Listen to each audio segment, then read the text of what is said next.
بسم اللہ الرحمن الرحیم۔ السلام علیکم۔ خانہ کعبہ میں زنا کرنے والے جوڑے کی عبرت ناک داستان۔ محترم سامعین، آصاف اور نائلہ نے بلا شبہ تاریخ انسانی کا گنونا ترین کام دنیا کی مقدس ترین اور محترم ترین جگہ پر کیا۔ اسلام کی آمد سے قبل زمانہ جاہلیت میں آصاف نامی ایک شخص تھا جو کہ قبیلہ بنو جراحم کا ایک نوجوان تھا، جبکہ نائلہ بنت زید کا تعلق بھی اسی قبیلے جرہم سے تھا۔ قبیلہ جرہم وہ قبیلہ ہے جو سب سے پہلے مکہ مکرمہ میں آ کر آباد ہونے والے قبائل میں سے ایک ہے۔ تاریخ میں مذکور ہے کہ نائلہ بنت زید ایک حسین جمیل عورت تھی جو نیم عریہ لباس میں اپنے حسن کی نمائش کرتی تھی، اور اسی حالت میں وہ طواف بھی کیا کرتی تھی، اور اسے نیم عریہ حالت میں دیکھنے کے لیے اس کے ساتھ ساتھ نوجوان بھی چلا کرتے تھے۔ اور انہی شدائیوں میں ایک نوجوان سردار آصاف بن بغی تھا۔ آصاف دوران طواف ایک دن بے خود ہو کر دست درازی سے بھی آگے بڑھ گیا، اور تاریخ عرب میں ذکر ہے کہ ایک بار نائلہ اور آصاف اس حالت میں خانہ کعبہ کی حدود میں داخل ہوئے کہ وہاں کوئی اور آدمی موجود نہیں تھا، اور اس تنہائی کا فائدہ اٹھاتے ہوئے وہ دونوں بہک گئے اور خانہ کعبہ میں بدفعلی کا ارتکاب کیا۔ حرمت کعبہ کو یوں پامال کرنے پر ان دونوں پر اللہ کا فوری قہر نازل ہوا، اور وہ دونوں پتھر کے ہو گئے۔ خواتین و حضرات، عہد جاہلیت میں لوگوں کے ذہنی کروٹ کا اندازہ اس بات سے آپ لگا سکتے ہیں کہ بنی جرہم کے لوگ جو شراب پیے ہوئے اور بدمست ہوئے تھے، اور کعبہ کے اس بے حرمتی کرنے والے لوگوں کی داستانیں عشق و داستان فخر کے طور پر بیان کرنے لگے۔ مشرقین مکہ نے خانہ کعبہ کی آرائش اور زیبائش بھی شروع کی۔ کعبہ کی دیواروں پر عمارت کے اندر قسم کی تصویریں اور بت بنائے گئے، جن میں فرشتے بھی تھے، اور مختلف انبیاء علیہم السلام کے ساتھ ساتھ حضرت ابراہیم خلیل اللہ علیہ السلام اور حضرت اسماعیل علیہ السلام کی بھی تصویریں بنائی گئی ہیں۔ اور اس کے علاوہ خانہ کعبہ میں 360 بت بھی رکھے گئے تھے، اور جو تمام قبائل کے تھے، اور ان بتوں میں نائلہ اور آصاف کے مرنے کے بعد کے بت بھی شامل تھے، اور انہیں بنی جرہم نے عشق و محبت کا مظاہر قرار دے کر ان کی پرتشش شروع کر دی، اور یہ بت جاہ و زمزم کے کنارے نصب تھے، اور بعد ازاں بت پرستوں نے ان بتوں کو اٹھا کر صفا و مروہ کی دونوں پہاڑیوں کے درمیان رکھ دیا، اور ان دونوں بتوں کی باقاعدہ پوجا ہونے لگی۔ اور پھر جب اللہ کے فضل سے عرب میں اسلام پھیلنا شروع ہوا تو مسلمان آصاف اور نائلہ دونوں بتوں کی وجہ سے ان دونوں پہاڑیوں پر جانے کو گناہ سمجھنے لگے۔ اس وقت اللہ تعالیٰ نے قرآن مجید میں یہ حکم نازل فرمایا کہ صفا و مروہ کے طواف اور دونوں کی زیارت میں کوئی حرج اور گناہ نہیں ہے، بلکہ حج اور عمرہ دونوں عبادتوں میں صفا و مروہ کی وسعی کو لازم قرار دیا گیا۔ اور فتح مکہ کے روز حضور سرور کائنات حضرت محمد صلی اللہ علیہ وسلم نے ان دونوں پہاڑیوں پر سے آصاف اور نائلہ دونوں بتوں کو توڑ پھوڑ کر نیست و نابود کر دیا، اور ان دونوں پہاڑیوں کو حسب دستور سابق مقدس اور معظم قرار دے کر ان دونوں کا طواف حج اور عمرہ میں ضروری قرار دے دیا۔ انسانی شکل کے ان دو بتوں کے علاوہ حضور علیہ السلام نے فتح مکہ کے موقع پر تمام تربت بھی گرا دی، اور رسول کریم صلی اللہ علیہ وسلم اس فتح کی تکمیل کے بعد کعبہ میں داخل ہوئے، اور طواف کے بعد اپنی کمان سے وہاں موجود بتوں کو نشانہ بنانے لگے۔ اور اس موقع پر آصاف اور نائلہ کے بتوں کے علاوہ جن بتوں کو توڑا گیا، اور ان میں حبل عزیٰ، لات، منات اور دیگر کئی بت شامل تھے، جن کی تعداد لگ بھگ 360 تھی۔ جبل مشرقین مکہ کے سب سے اہم ترین بتوں میں سے ایک تھا۔ دراصل یہ اہل شام کا دیوتا تھا، جس کے معنی طاقتور کے ہیں، اور جسے عربوں نے حبل کا نام دیا۔ اور یہ بت قریش مکہ کو انسانی مورت کی شکل میں ملا، جو سرخ عقیق سے تراشا ہوا تھا، اور حبل خاص خانہ کعبہ کی چھت پر نصب تھا، اور اسی طرح عزا بھی مکہ سے چند میل دور وادی نخلہ میں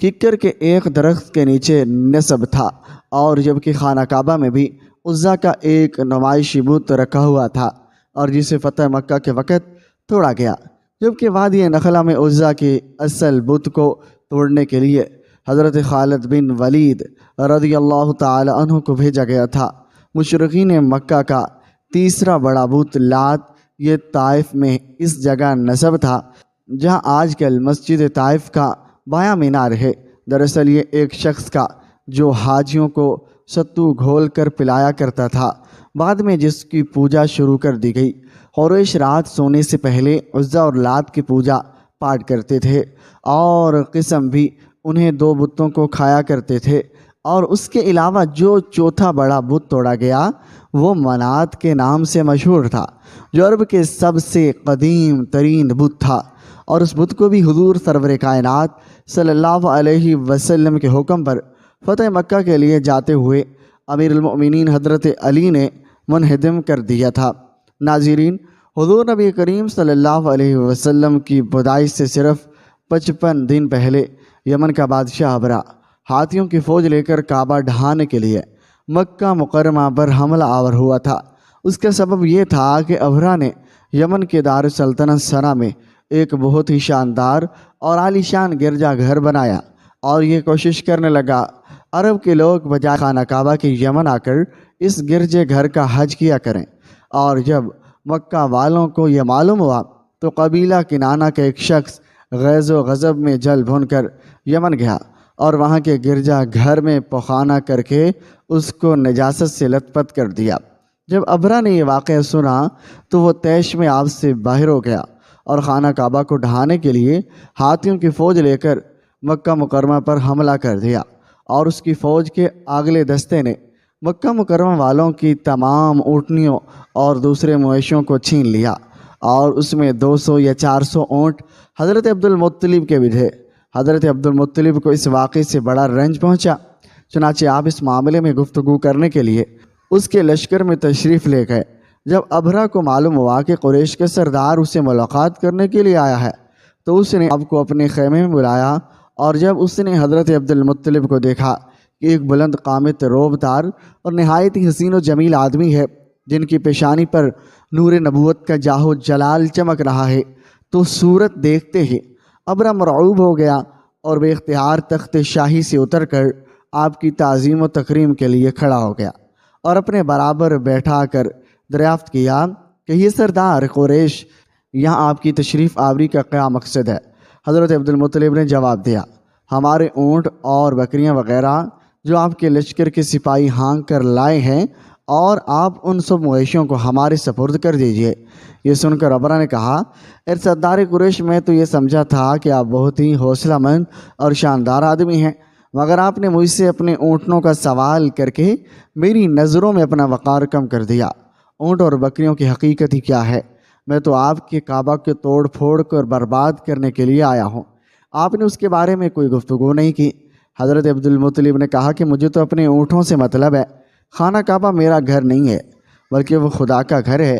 وہ خود اپنے گھر کو بچا لے گا، اور مجھے کعبہ کی ذرا بھی فکر نہیں ہے۔ یہ سن کر ابرا اپنے فرعون لہجے میں کہنے لگا، اے سردار مکہ سن لیجئے، میں کعبہ کو ڈھا کر اس کی اینٹ سے اینٹ بجا دوں گا اور روح زمین سے اس کا نام و نشان مٹا دوں گا، کیونکہ مکہ والوں نے میرے گرجے گھر کی بڑی بے حرمتی کی ہے، اس لیے میں اس کا انتقام لینے کے لیے کعبہ کو مسمار کر دینا ضروری سمجھتا ہوں۔ حضرت عبد المطلب نے فرمایا، پھر آپ جانے اور خدا جانے میں آپ سے سفارش کرنے والا کون؟ اور اس گفتگو کے بعد ابرا نے تمام جانوروں کو واپس کر دینے کا حکم دے دیا، اور عبد المطلب تمام اونٹوں اور بکریوں کو ساتھ لے کر اپنے گھر چلے آئے، اور مکہ والوں سے فرمایا کہ تم لوگ اپنے مال مویشیوں کو لے کر مکہ سے باہر نکل جاؤ اور پہاڑیوں کی چوٹی پر چڑھ جاؤ، پناہ لو۔ مگر مکہ والوں سے یہ کہہ کر پھر خود اپنے خاندان کے چند آدمیوں کے ساتھ لے کر خانہ کعبہ میں گئے اور دروازہ کا حلقہ پکڑ کر انتہائی بے قراری اور گریہ بازاری کے ساتھ دربار باری میں اس طرح دعا مانگنے لگے، اے اللہ، بے شک ہر شخص اپنے اپنے گھر کی حفاظت کرتا ہے، لہذا تو بھی اپنے گھر کی حفاظت فرما، اور سلیب والوں اور سلیب کے پجاریوں عیسائیوں کے مقابلے میں اپنی اطاعت شعاروں کی مدد فرما۔ حضرت عبد المطلب نے یہ دعا مانگی اور اپنے خاندان والوں کے ساتھ لے کر پہاڑ کی چوٹی پر چڑھ گئے اور خدا کی قدرت کا جلوہ دیکھنے لگے۔ ابرہ جب صبح کو کعبہ ڈھانے کے لیے اپنے لشکر جرار اور ہاتھیوں کی قطار کے ساتھ آگے بڑھا اور مقام مغمس میں پہنچا تو خود اس کا ہاتھی، جس کا نام محمود تھا، ایک دم بیٹھ گیا۔ ہر چند مارا اور بار بار للکارا، مگر ہاتھی نہیں اٹھا۔ اسی حال میں قہر الہی ابابیلوں کی شکل میں نمودار ہوا، اور ننھے ننھے پرندے جھنڈ کے جھنڈ، جن کی چونچ اور پنجوں میں 3 کنکریاں تھیں، سمندر کی جانب سے حرم کعبہ کی طرف آنے لگے۔ ابابیلوں کے ان لشکروں نے ابرہ کی فوج پر اس زور و شور سے سنگ باری شروع کر دی، اور ان کی آن میں ابرہ کے لشکر اور اس کی ہاتھیوں کے پرخاشے اٹھ گئے۔ اور ابابیلوں کی سنگ بازی خداوند قہار اور جبار کے قہر و غضب کی ایک ایسی مار تھی، جب کوئی کنکری کسی فیل سوار کے سر پر پڑتی تو وہ اس آدمی کے بدن کو چیرتی ہوئی ہاتھی کے بدن سے پار ہو جاتی، اور ابرہ کی فوج کا ایک آدمی بھی زندہ نہیں بچا، اور سب کے سب ابرہ اور اس کے ہاتھی سمیت اس طرح تباہ و برباد ہو گئے کہ ان کے جسموں کی بوٹیاں ٹکڑے ٹکڑے ہو کر زمین پر بکھر گئی۔ چنانچہ قرآن مجید کی سورہ فیل میں اللہ تعالیٰ نے واقعے کا ذکر کرتے ہوئے ارشاد فرمایا، اے میرے محبوب، کیا آپ نے نہ دیکھا کہ آپ کے رب نے ان ہاتھیوں والوں کا کیا حال کر ڈالا؟ کیا ان کے داؤں کو تباہی میں ڈالا اور ان پر پرندوں کی ٹیکریاں بھیجی تاکہ انہیں کنکر کے پتھر سے ماریں، تو انہیں چبائے ہوئے بھینس جیسا بنا ڈالا۔ اور جب کہ ابرہ اور اس کے لشکر کا یہ انجام ہوا تو عبد المطلب پہاڑ سے نیچے اترے اور خدا کا شکر ادا کیا، اور ان کی اس کرامت کا دور دور تک چرچا ہو گیا، اور تمام اہل عرب ان کو ایک خدا رسیدہ بزرگ کی حیثیت سے قابل احترام سمجھنے لگے۔ تو ناظرین، اب آپ کو اس واقعے کے بارے میں بتاتے ہیں جو قیامت کے نزدیک پیش آئے گا، اور جس کے بارے میں حضرت محمد صلی اللہ علیہ وسلم نے فرمایا تھا، اللہ پاک کا آپ صلی اللہ علیہ وسلم پر خاص کرم یہ ہے کہ آپ صلی اللہ علیہ وسلم کو اللہ پاک نے تمام علوم عطا فرمائے جن کا تصور ہمارا انسانی ذہن کبھی نہیں کر سکتا۔ جو بات ہمارے نبی کریم صلی اللہ علیہ وسلم نے فرما دی وہ پوری ہو کر رہے گی۔ اللہ پاک ارشاد فرماتے ہیں، اور وہ کوئی بات اپنی خواہش سے نہیں کرتے، وہ تو نہیں مگر وہی جو انہیں کی جاتی ہے۔ اللہ تعالیٰ کے علم کے سمندر کے مقابلے میں نبی علیہ السلام کا علم ایک قطرہ ہے، مگر آپ صلی اللہ علیہ وسلم کا یہ قطرہ تمام مخلوق کے لیے ایک سمندر کے برابر ہے۔ یہ بات سچ ہے کہ ہم آپ صلی اللہ علیہ وسلم کے علم کے بارے میں اندازہ نہیں لگا سکتے۔ اللہ کی ذات تو بہت ہی وسیع ہے، ہم اس کا اندازہ کس طرح لگائیں؟ آپ صلی اللہ علیہ وسلم اپنے سے پہلے گزرے ہوئے انبیاء کرام اور ان کی امتوں کے ساتھ آنے والے وقتوں کے بارے میں بھی اپنی امت کو آگاہ کر دیا۔ محدثین اور مفسرین کا کہنا ہے کہ جب قیامت قریب آنے والی ہوگی تو خانہ کعبہ کو گرائے جانے کا واقعہ پیش آئے گا۔ جن لوگوں کو اس بارے میں علم ہے ان کو اس بارے میں حدیث مبارکہ کی روشنی میں بتاتے ہیں۔ خانہ کعبہ اللہ پاک کی نشانیوں میں سے ایک عظیم الشان نشانی ہے، اور جب تک خانہ کعبہ قائم ہے اس وقت تک دنیا بھی قائم ہے، دائم رہے گی۔ جب خانہ کعبہ کو گرایا جائے گا تب قیامت رونما ہوگی۔ جب قیامت آئے گی ایک بدبخت حبشی خانہ کعبہ کو گرا دے گا، پھر قیامت آئے گی، اور اس کمینے حبشی کے بارے میں آپ صلی اللہ علیہ وسلم نے ارشاد فرمایا، اس حبشی کی شکل و صورت ایسی ہوگی کہ وہ چھوٹی پنڈلیوں والا حبشی خانہ کعبہ کو گرائے گا۔ جبکہ بخاری شریف میں لکھا ہے کہ رسول کریم صلی اللہ علیہ وسلم نے فرمایا، گویا میں اس حبشی کو دیکھ رہا ہوں اور وہ کالا اور چوڑی ٹانگوں والا ہے، کعبہ کے پتھر اور اینٹوں کو اکھاڑ اکھاڑ کر پھینک رہا ہے۔ بخاری شریف میں ہے کہ قرب قیامت کے وقت حضرت عیسیٰ علیہ السلام کے پردہ کرنے کے بعد جب لوگوں کے سینوں سے اللہ پاک قرآن مجید اٹھا لے گا تو اس کے بعد وہ بدبخت حبشی خانہ کعبہ کو گرائے گا۔ اور اس حدیث میں افج لفظ کا استعمال ہوا ہے۔ افج وہ ہے جو اکڑتا ہوا چلے یا چلنے میں اس کی دونوں پنجے نزدیک رہیں اور دونوں ایڑیوں میں فاصلہ رہے۔ وہ حبشی مردود جو قیامت کے قریب خانہ کعبہ کو گرا دے گا اور اسی شکل کا ہوگا۔ دوسری روایات میں کہ اس کی آنکھیں نیلی، ناک پیلی ہوئی ہوگی اور اس کا پیٹ بڑا ہوگا، اور اس کے ساتھ وہ لوگ بھی ہوں گے۔ خانہ کعبہ کا ایک ایک پتھر اکھاڑ ڈالیں گے اور سمندر میں لے جا کر پھینک دیں گے۔ یہ قیامت کے بالکل نزدیک ہوگا۔ اور یہاں یہ بات بھی ذہن نشین رہے، ان قیامت کی نشانیوں سے متعلق روایت میں چند ایک معلومات اور شخصیات کو چھوڑ کر ان کا ظاہر ہونے کا وقت، حالات اور شخصیات اور اقوام عالم کا معاملہ کافی نامعلوم ہے۔ اور واضح نہیں ہے کہ اس پر کوئی حتمی رائے دی جا سکے، کب کیسے خروج کرے گا وغیرہ۔ آج کل کے سیاسی تناظر میں لوگ اور اکثر علماء کرام بھی یہ سمجھ رہی ہیں کہ بس قیامت صرف چند سالوں یا دہائیوں میں آنے والی ہے۔ خانہ کعبہ اور مسجد نبوی کو حبشی جنگجو تباہ کریں گے اور یہ خود زمین میں دھنس جائیں گے۔ آئندہ چند سالوں میں امام مہدی اور حضرت عیسیٰ علیہ السلام کا نزول ہو جائے گا۔ ہر مودہ ٹرائی اینگل سے دجال ہوگا اور فتنہ پھیلائے گا۔ یہودیوں، عیسائیوں اور مسلمانوں کی آپس میں جنگ ہوگی اور یہ بس چند دن کی دوری پر ہے۔ حقیقت تو یہ ہے کہ یہ سب کیا سرائیاں ہیں جو سادہ لو عوام الناس کو مفلوج کرنے اور عمل جہاد سے دور کرنے کے لیے کی جاتی ہیں۔ اور اگر گہری نگاہ سے دیکھا جائے تو بڑے بڑے فتنے تو کئی صدیاں پہلے سے ہی رونما ہونے شروع ہو گئے تھے۔ کتنے ہی لوگوں نے امام مہدی کا ڈرامہ رچایا، کتنی ہی دفعہ مسلمان اور یہود و نصارہ میں بڑی جنگیں ہوئی، اور کتنی مرتبہ قبلہ اول فتح ہوا، کتنی مرتبہ